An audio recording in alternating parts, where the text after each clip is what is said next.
warahmatullahi wabarakatuh. Alhamdulillahirabbil alamin. Wal aqibatul lil muttaqin. Wala udwana illa 'alal zalimin. Salatu wassalamu ala sayyidina Muhammad wa ala alihi wa sahbihi ajmain. Rabbi shrah sadri wa yassir li amri wahlul 'uqdatam min lisani yafqahu qawli, amma ba'du. Ilahi anta maksudi walidhoka matlubi atini mahabbataka wa ma'rifataka. Teman-teman yang berbahagia dan dimuliakan Allah, selamat berjumpa kembali dengan saya Arif Billah alias Jojok Suparjo. Pada kesempatan ini saya ingin mengupas sebuah tema tentang tasawuf. Saya akan memberikan judul pada pembicaraan kita kali ini, yaitu dengan judul Mengapa Harus Bertasawuf. Teman-teman yang berbahagia, mungkin di antara teman-teman yang menonton YouTube ini ada teman yang pernah mendengar atau membaca riwayat Nabi Musa alaihissalam. Dia seorang laki-laki yang penuh dengan semangat, berjuang dengan gigih, berapi-api untuk membebaskan kaumnya dari kungkungan perbudakan Raja Firaun. Jadi kalau Anda seorang laki-laki harus punya karakter seperti Nabi Musa alaihissalam. Diriwayatkan jika Nabi Musa alaihissalam sedang marah atau muncul semangatnya, ini bulu lengannya ini berdiri dan sampai menusuk, menembus pakaian yang digunakannya. Dan yang lebih istimewa lagi, Nabi Musa adalah sosok Nabi yang berani beradu pendapat dengan Tuhan. Suatu ketika Nabi Musa alaihissalam pernah mengeluh, "Ya Tuhan, Kau dapat melakukan segalanya. Mengapa tidak Kau habiskan kaumku dari ego dan keangkuhan mereka? Baru beberapa hari ku tinggalkan mereka. Dan saat aku kembali mereka sudah menyembah lagi berhala yang terbuat dari emas. Mereka tidak memiliki iman, ya Allah, dan mereka tidak mensyukuri semua yang telah Engkau berikan kepada mereka." Kemudian Nabi Musa memohon kepada Allah, "Ya Tuhan, Engkau dapat melakukan segalanya. Tolong ubah mereka." Lalu apa jawaban Tuhan, teman-teman? "Wahai Musa, kau lihat betapa egoisnya manusia dengan segala keburukannya. Dapatkah kau bayangkan betapa sombongnya nanti jika aku membersihkan mereka dari keburukan-keburukan mereka?" Coba kita renungkan apa pelajaran yang dapat disimak dari dialog antara Nabi Musa alaihissalam dengan Tuhan. Nabi Musa meminta untuk supaya mengubah kaumnya. Tuhan bisa mengubah kaumnya dari kemusyrikan, tapi Tuhan tidak merestui atau tidak memenuhi permohonan Nabi Musa alaihissalam, karena Tuhan tahu bahwa apa yang akan terjadi bila mereka dibebaskan dari keburukan-keburukan mereka.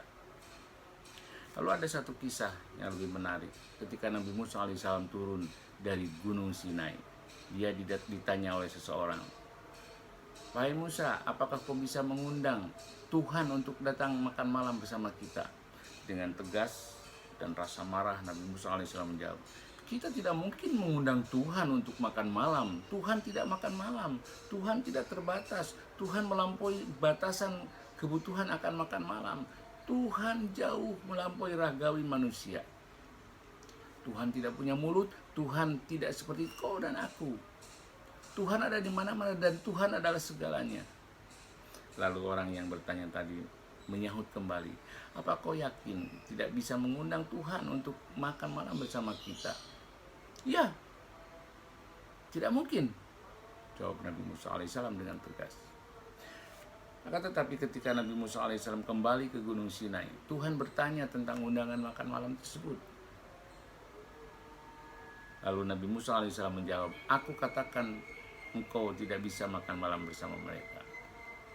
Lalu Tuhan berkata, tidak Musa, kembalilah dan sampaikan kepada mereka, aku akan datang untuk makan malam bersama mereka. Tolong siapkan.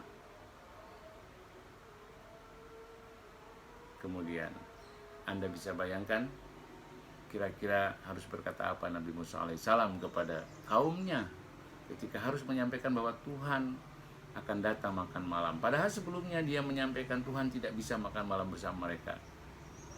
Namun karena ini perintah dari Tuhan, akhirnya dia sampaikan juga kepada kaumnya. Apa yang terjadi? Semua orang sangat senang mendengar Tuhan akan datang makan malam bersama mereka. Para juru masak membuat hidangan yang paling istimewa. Semua mempersiapkan pesta untuk menyambut kedatangan Tuhan makan malam bersama mereka. Kemudian teman-teman, di tengah-tengah kesibukan persiapan pesta untuk menyambut makan malam bersama Tuhan, seorang laki-laki tua datang. Lalu laki-laki tua itu bertanya, apakah bisa mendapatkan makanan dan minuman? Karena aku sangat haus dan kelaparan. Mendengar itu Nabi Musa alaihissalam menjawab, Tuhan akan datang untuk makan malam. Tuhan pasti kecewa kalau kita sudah makan lebih dulu. Jadi tunggu, tidak ada seorang pun yang bisa makan sebelum Tuhan datang. Kemudian para juru masak menyuruh orang tua tadi membantu bekerja di dapur. Waktu makan malam tiba dan bahkan sudah melampaui batas makan malam. Tuhan yang ditunggu-tunggu tidak kunjung datang. Orang pun mulai gelisah, mengeluh dan mengolokkan Nabi Musa alaihissalam. Nabi macam apa kau Musa? Pertama, engkau katakan Tuhan tidak mungkin datang. Kedua, Anda mengatakan Tuhan akan datang. Dan sekarang kami tunggu-tunggu, kok Tuhan tidak kunjung datang. Bagaimana ini? Teman-teman yang berbahagia.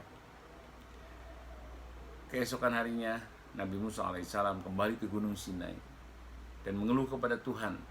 Wahai Tuhan, aku sudah bilang kepada kaumku, engkau tidak bisa datang makan malam. Kemudian engkau katakan, engkau sendiri yang mengatakan mau datang. Tetapi mereka menunggu-nunggu engkau tidak kunjung datang. Bagaimana ini Tuhan? Tuhan berkata kepada Nabi Musa alaihissalam, aku sudah datang, aku kehausan dan aku kelaparan. Tidak ada seorang pun yang memberi aku sesuatu untuk dimakan dan diminum. Lelaki tua yang datang dari gurun pasir adalah salah satu hambaku. Dan ketika kalian memberi makan hambaku, berarti kalian memberiku makan. Ketika kalian melayani hambaku, berarti kalian melayaniku. Kisah ini merupakan pelajaran indah. Jadi dengan melayani makhluk Tuhan, berarti kita melayani Tuhan. Dan itu merupakan ibadah yang sangat besar pahalanya. Dari kisah ini pula kita mengambil pelajaran penting bahwa gagasan apapun yang dimiliki kita, Anda, saya, tentang Tuhan, itu merupakan konsep yang terbatas, tidak cukup. Karena akan selalu terdistorsi oleh berbagai batasan yang kita miliki. Konsep apapun yang dimiliki kita tentang Tuhan lebih banyak salahnya ketimbang benarnya. Karena jiwa kita terhijab oleh berbagai bentuk tindakan kotor yang tidak dikehendaki Tuhan. Tasawuf atau sufisme adalah ilmu yang mengetahui bagaimana caranya menyucikan jiwa dari kotoran yang menghijab ruang penghalang antar kita dengan Tuhan. Menjernihkan akhlak, membangun dohir dan batin yang bersih untuk memperoleh kebahagiaan yang abadi. Tasawuf adalah ilmu yang menyucikan jiwa agar dapat melihat rahasia Tuhan di balik fenomena kehidupan ini.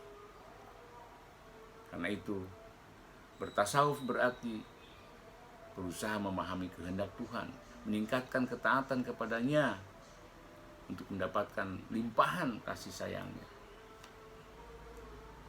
Teman-teman yang berbahagia, kalau sudah demikian, kita berlindung kepada Allah dan kita akan terlindungi oleh Allah karena hidup kita selalu bersamanya. Dan guru spiritual saya selalu mengatakan, kalau sudah bersama Tuhan, maka Bismillahilladzi la yadurru ma'asmihi syai'un fil ardi wala fis samai wa huwas samiul alim. Dengan nama Allah yang bersama namanya, sesuatu apapun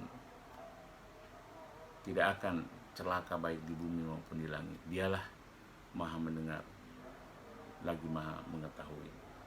Mudah-mudahan kita bisa memulai memahami sedikit cuplikan tentang tasawuf ini. Billahi taufiq wal hidayah. Assalamualaikum warahmatullahi wabarakatuh.